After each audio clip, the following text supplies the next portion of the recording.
cette édition d'information sur A30 Télévision. D'abord, les titres. Affaire Bukanga Lonzo reprise ce 14 avril du procès sur le détournement présumé de plus de 200 millions de dollars américains.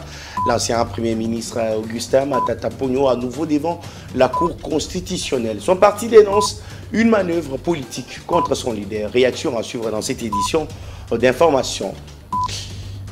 Un mois après le lancement de la campagne anti-corruption initiée par l'Inspection générale des finances, les équipes de l'IGF sillonnent Kinshasa à la rencontre de jeunes. Une initiative saluée par la classe politique et les citoyens congolais. Les détails à suivre dans cette édition d'information. Un invité dans ce journal, il s'agit de Sylvestre Kabea, auteur, conférencier canadien d'origine congolaise. Avec lui, on parle de son premier ouvrage, Qui suis-je, et de la situation sécuritaire en République démocratique du Congo. Bonsoir.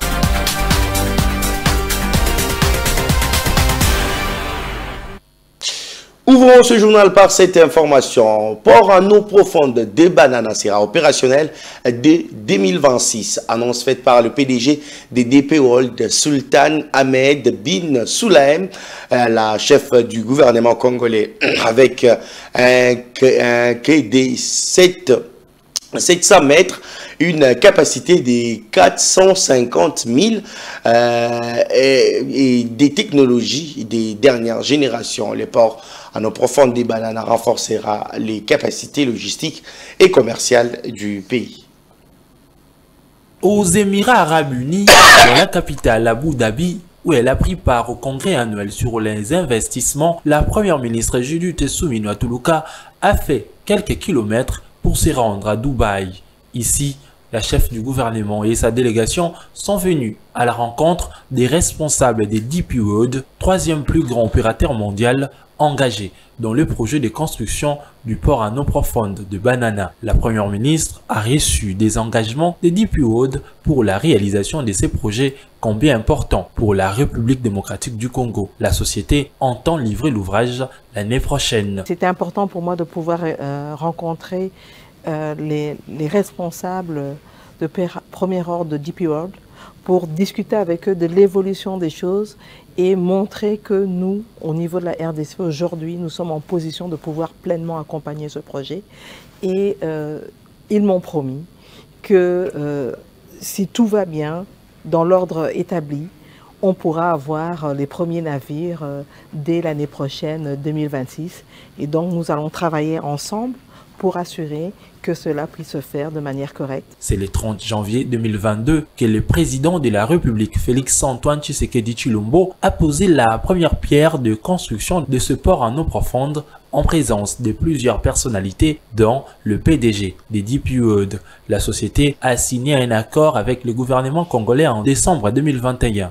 Elle est en train d'aménager un quai initial de 700 mètres au port de Banana, capable d'accueillir le plus grand navire en activité. Le port, qui sera doté des technologies les plus récentes, aura une capacité de manutention des conteneurs d'environ 450 000 équivalents 20 pieds.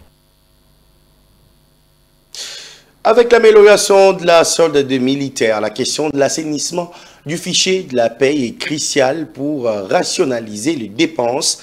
C'est dans ce sens que les vice-premiers ministres de la Défense nationale, Gukabo Momouadinvita, a réuni la délégation du comité de suivi des pays et des responsables des banques.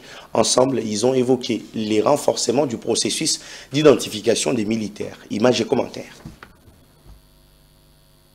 Autour de Guy Kabombo Mwadianvita, vice-premier ministre de la Défense nationale et ancien combattant, la délégation du comité de suivi de la paie ainsi que quelques responsables des institutions bancaires. La rencontre a porté autour de l'encadrement de la paie et l'avancement de ces processus dans le but de trouver rapidement des solutions. Avec la multiplication par 2 de la solde des militaires, le vice-premier ministre de la Défense nationale tient au renforcement de l'identification des effectifs afin de faciliter les traitements sur la liquidation au niveau du budget et des finances. Et on a perçu cette détermination à vouloir assainir le fichier de la paix.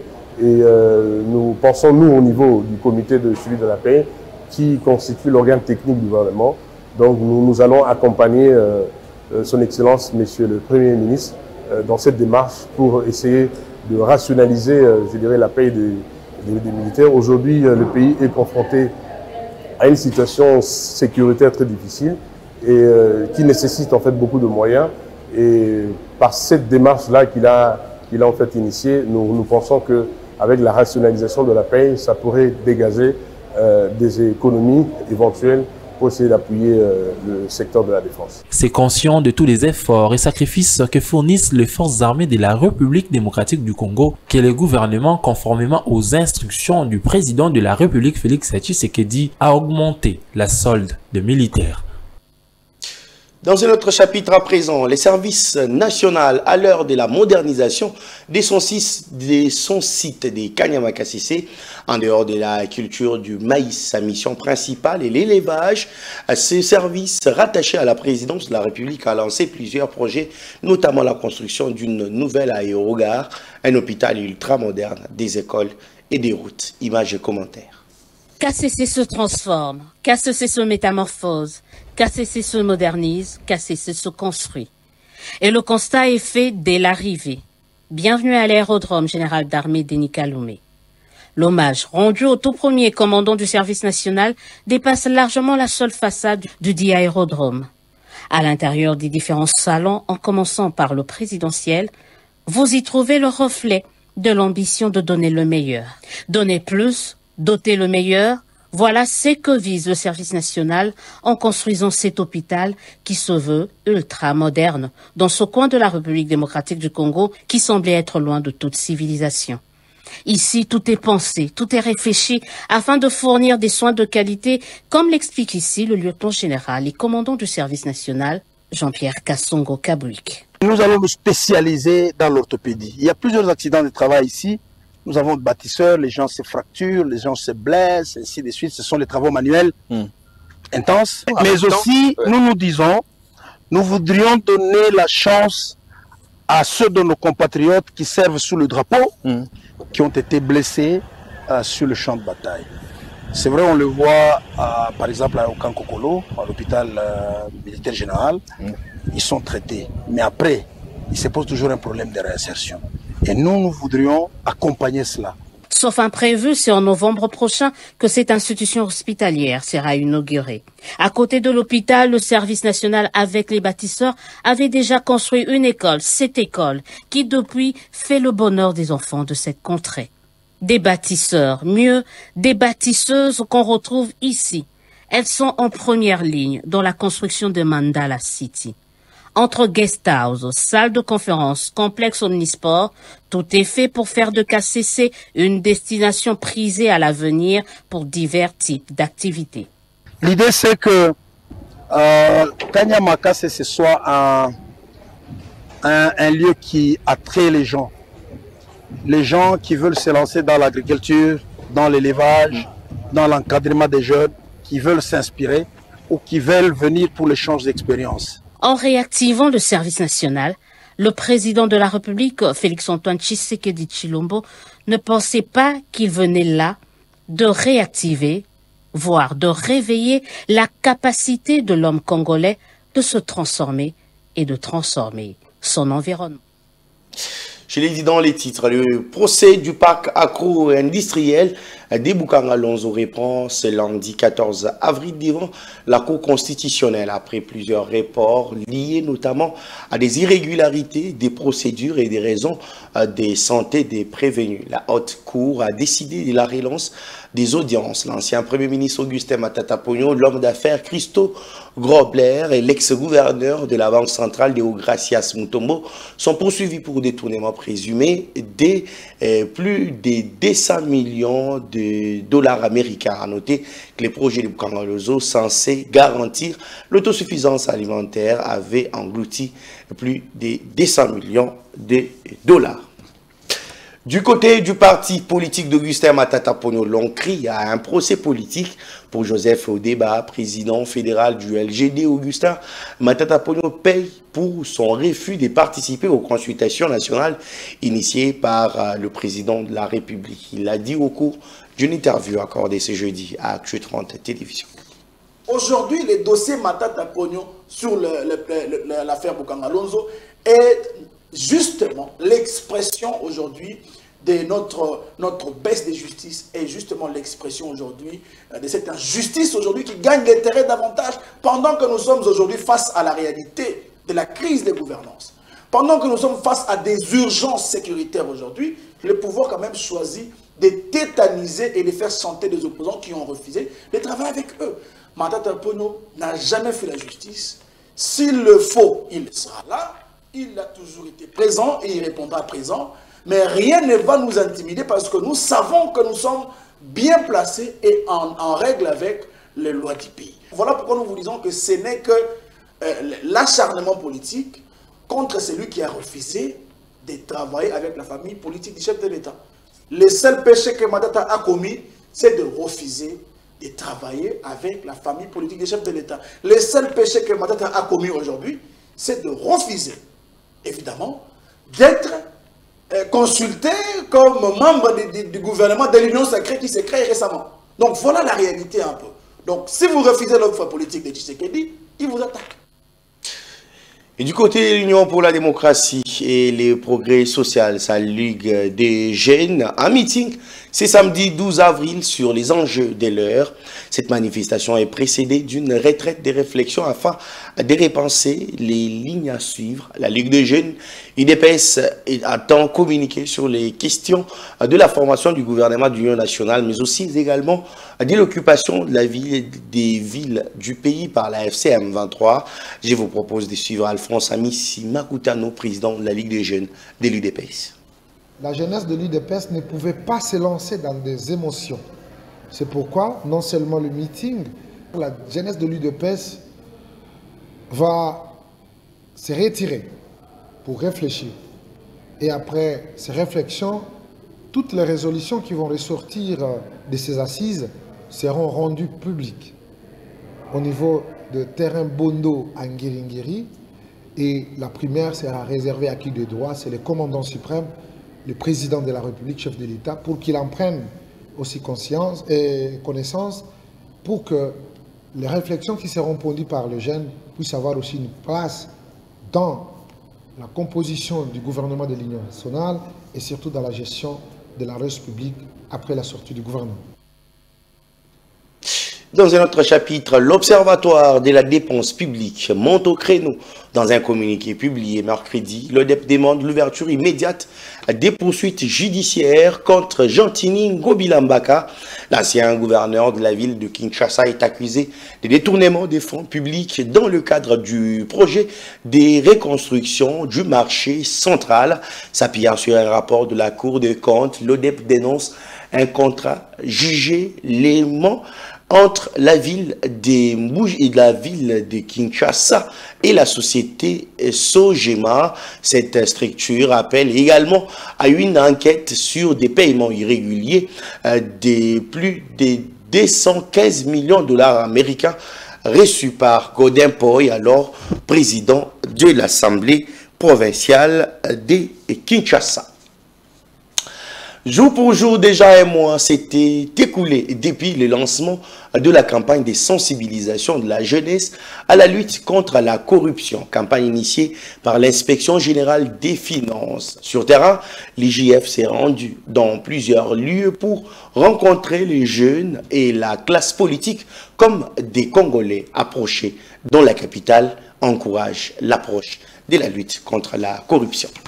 Cette campagne que nous lançons aujourd'hui doit être un véritable mouvement national porté par et par vous, la jeunesse. Nous sommes le 3 mars 2025 quand la Première ministre lance la campagne nationale des sensibilisations de la jeunesse à la lutte contre la corruption, initiative de l'Inspection générale des finances. L'Inspection générale des finances demande donc à tous les jeunes de la République démocratique du Congo de se mobiliser pour faire échec à toutes les formes de corruption et aux actions antipatriotiques. Un mois s'est écoulé depuis le lancement de cette campagne de l'IGF, ces services étatiques qui restent de marbre dans ses missions, sous le leadership de Jules Alingetekei, inspecteur général, chef des services en République démocratique du Congo, qui dit Inspection générale des finances dit contrôle des finances publiques, lutte contre les détournements et la corruption en vue d'une bonne gouvernance, des paradigmes inhérents au développement du pays comme les souhaite la population congolaise. Préparer cette jeunesse à ne pas tomber dans la corruption, c'est indiguer des politiques publiques qui, n'est-ce pas, valorisent le travail, qui valorisent la création de l'emploi, qui valorisent, n'est-ce pas, le respect des engagements, mais qui valorisent aussi le fait que nous puissions punir ou les dirigeants qui détournent l'argent soient punis sévèrement. Sans la lutte contre la corruption, on peut parler d'un développement. Alors dans tous les pays du monde entier, s'il n'y a pas la corruption, le pays peut se développer. Mais dans notre pays, c'est déjà un comportement qui est déjà inné dans les corps des Congolais. Là, c'est la justice qui doit aider l'IGF pour trouver un pays une solution par rapport à ça. Il faut lutter dans la corruption parce que la corruption est malamuté.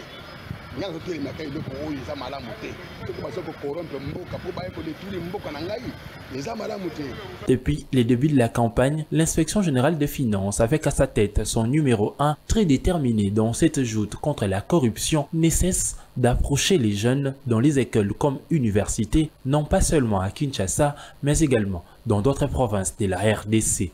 La démarche reste salvatrice. Mais écoutez, que voulez-vous que j'en pense? Je pense que c'est une belle initiative.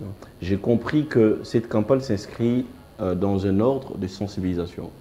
Mais pourquoi sensibiliser les jeunes alors que les jeunes ne sont pas les premiers acteurs de la corruption? Mais tout simplement parce que ces jeunes-là seront demain animateurs des différentes institutions. C'est vrai qu'il faut sensibiliser les jeunes aussi pour une deuxième raison, parce que ces jeunes appartiennent à une communauté. La communauté, c'est là où se vit la corruption. La communauté, c'est celle qui est touchée par la corruption. La communauté, c'est celle qui doit sensibiliser aussi et lutter contre la corruption. Vous voyez? Parce que n'oubliez pas, tout ce que vous faites pour moi, sans moi, vous le faites contre moi.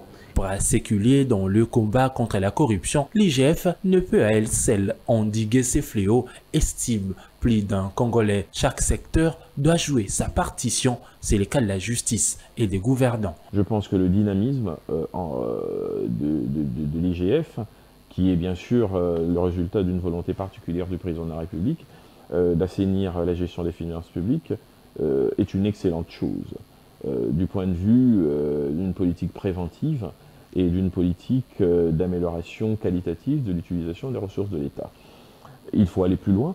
Il faut un pendant, j'ai presque envie de dire, pénal et judiciaire qui accompagne les actions de l'IGF. Maintenant, ils doivent poursuivre, à mon avis, accentuer leurs efforts parce que sans cela, ce serait une catastrophe. Il faut rappeler qu'au-delà du contrôle des finances publiques ou du combat contre l'impunité, 2025 est décrété par l'Inspection générale des finances, année de lutte contre la corruption.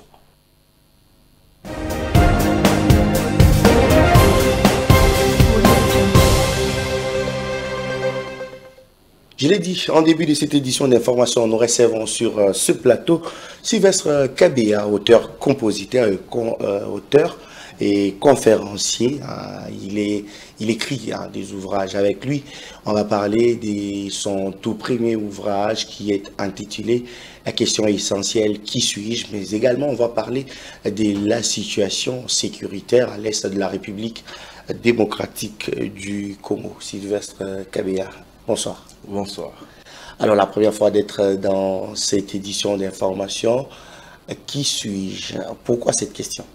Oui, cette question intervient tout simplement parce que, autour de moi, j'ai posé cette question à beaucoup de gens. D'ailleurs, je peux même vous la poser à vous aussi. Quand j'ai posé la question aux gens autour de moi, qui êtes-vous? Je vous assure que 99% des personnes interrogées n'ont pas été capables de me donner une réponse convaincante et convaincue. Et de là est parti tranquillement, ça mûrit, fait mûrir en moi l'idée d'écrire ce livre. Parce que je me suis rendu compte que la majorité du temps, la majorité des gens ne savent pas qui ils sont. Et alors, il fallait quand même essayer, parce que même moi-même, ma propre expérience, j'étais quelqu'un qui, à un certain moment de ma vie, j'étais perdu. Comme on dit dans les langages familiers, je me cherchais. Et cette question me revenait de plus en plus souvent et je me disais, mais en fait, qui suis-je?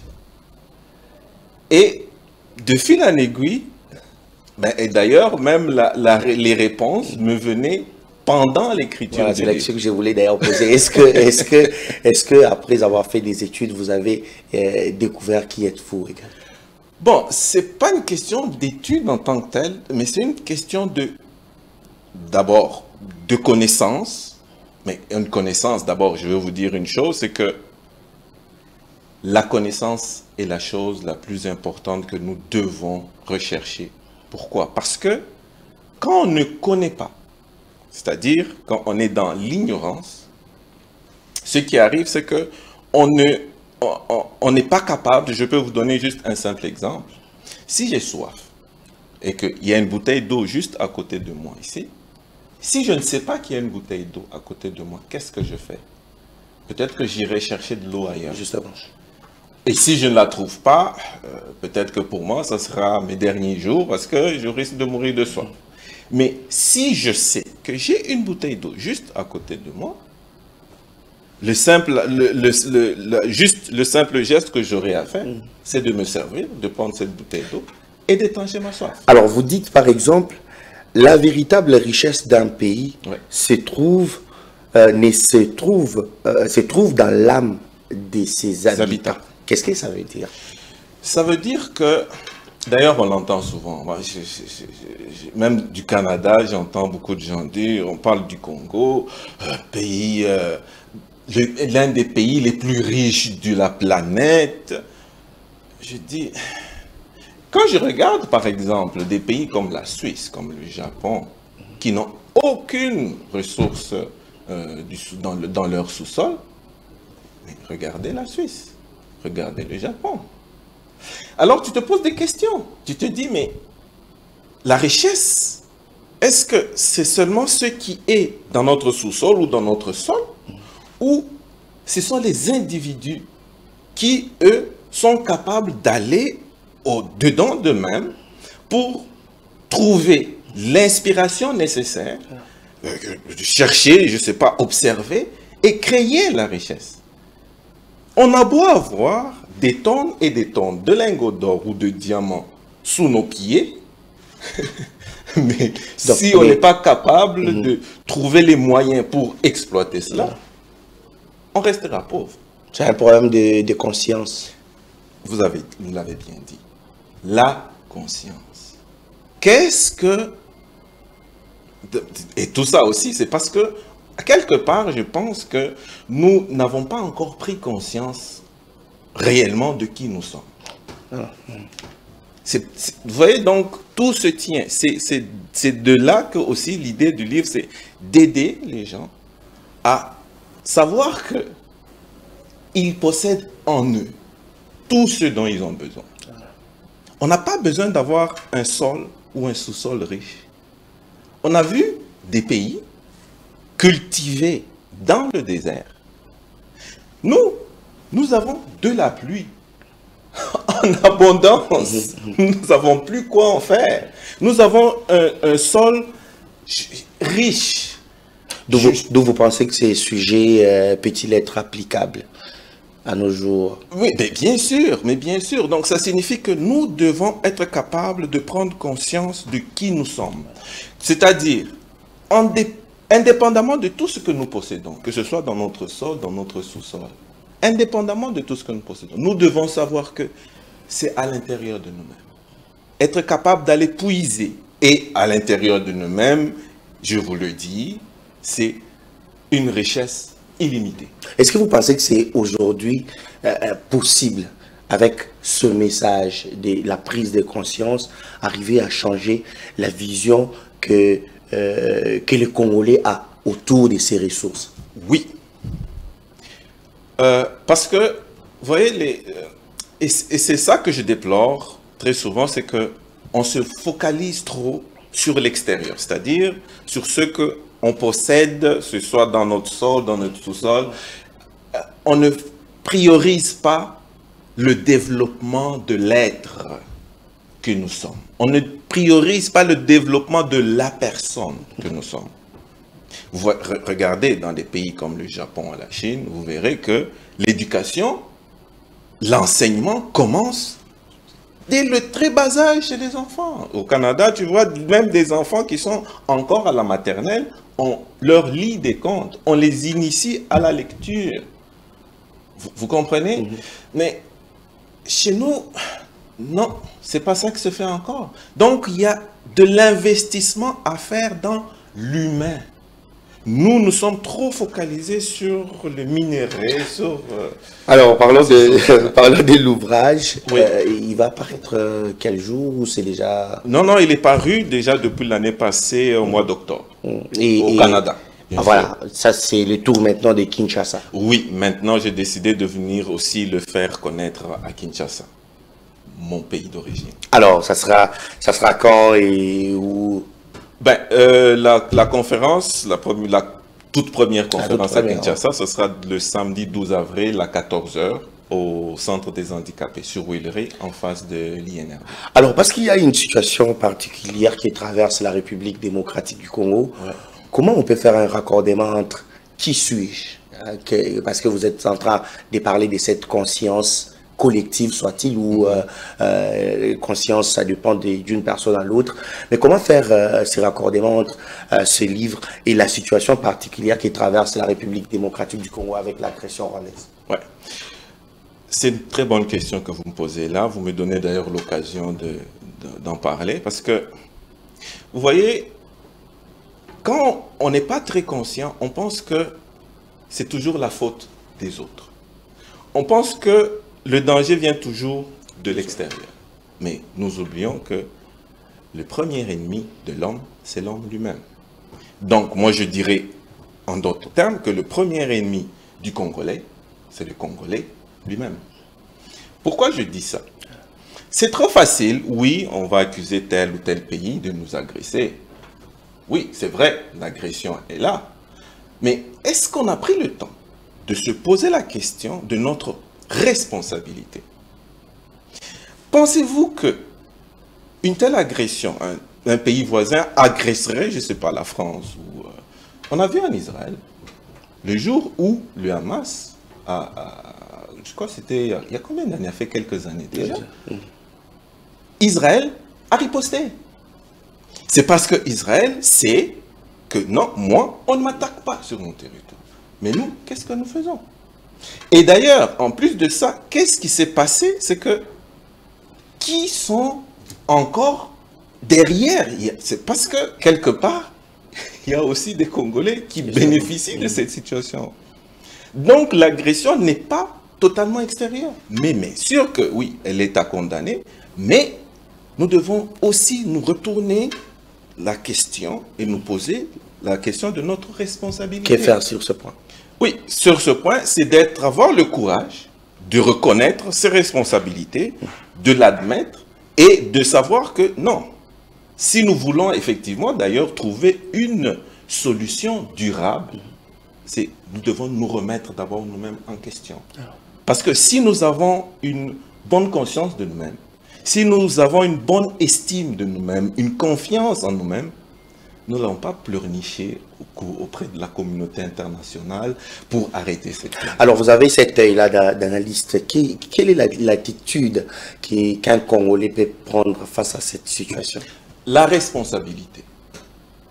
Moi, je le dis, là, même si je ne vis pas ici, je suis en partie aussi responsable de ce qui se passe à l'Est.